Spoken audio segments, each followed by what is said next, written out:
This is reality. We know from the earliest works, at least present in medicine, is the works of the couple Casey, who were cardiologists in the US. And they measured communication, neural communication between the brain and the heart and the brain. And they saw something that they couldn't believe, and they kept on doing it for several years. They published their findings in the 70s, even though in mid-60s they knew about it, because they couldn't believe that the communication between the heart and the brain is something like 4 or 5 times between the brain and the heart. Why? The why is something that we came to know much more now. We know now that the heart is working independent of everything. It's having approximately 40,000 nerve cells, specific special nerve cell. The heart, interestingly enough, is having its own idea about life, which means the heart knows how to direct us and to give us information, and by this information, remember the phrases, my heart aches, my heart is broken, my heart is in love, blah, blah. This is true, because the heart can feel and the heart can impose on us certain reactions and impose it on the brain. So we can suffer because the heart is not proper, and we can suffer when the heart is not in a good emotional status of its own. But when we are okay, the heart is becoming the place of joy. So we know now that the heart, in a very interesting way, is, I would hate to say controlling the brain, but is more guiding the brain much more than the brain guiding the heart. And this is pretty evident. Now we have books like neurocardiology that was first done by some French people, French researcher, cardiologist, in the late 80s.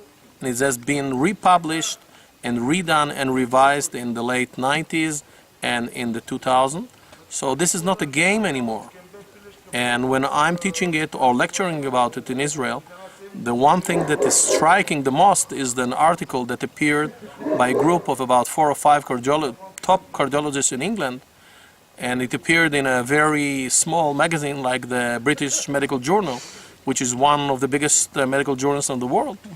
And they say that it's time to get up and to say that it's not a fantasy anymore, that it's true that first of all stress can kill us, because stress is the major component in brain arrest and heart arrest. And it's true that emotions can live us or can finish us. So all what we thought, and they talked directly about the relation between the heart and the brain. So all this kind of thing, and this appears so many years ago, like May 2011. Long time ago, exactly 1 year.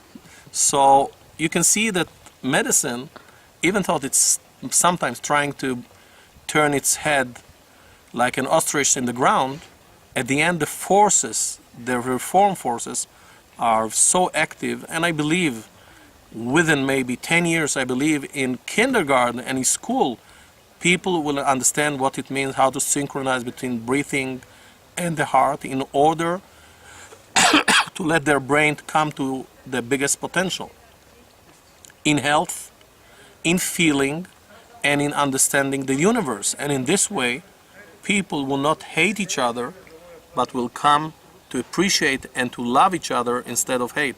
And I believe that the biggest power, again and again and again, is love. But we do not know how to. So it's so easy for us to hate than to love. And this is something that, I'm coming from a country which is covered with hate, and I'm saying sometimes, that's life. We have to prepare ourselves, but if we can share the same love, then I think no war will be. But if there is no war, no medication, no surgery, no arms, the world will fall down. So, it's a fantasy maybe. No, it will be a reality. Sure for that. What about your impression from Pаневритмия that you watched for the first time this morning? Because we have a teacher that in the beginning of the century thought that love is the heart of everything. Yeah.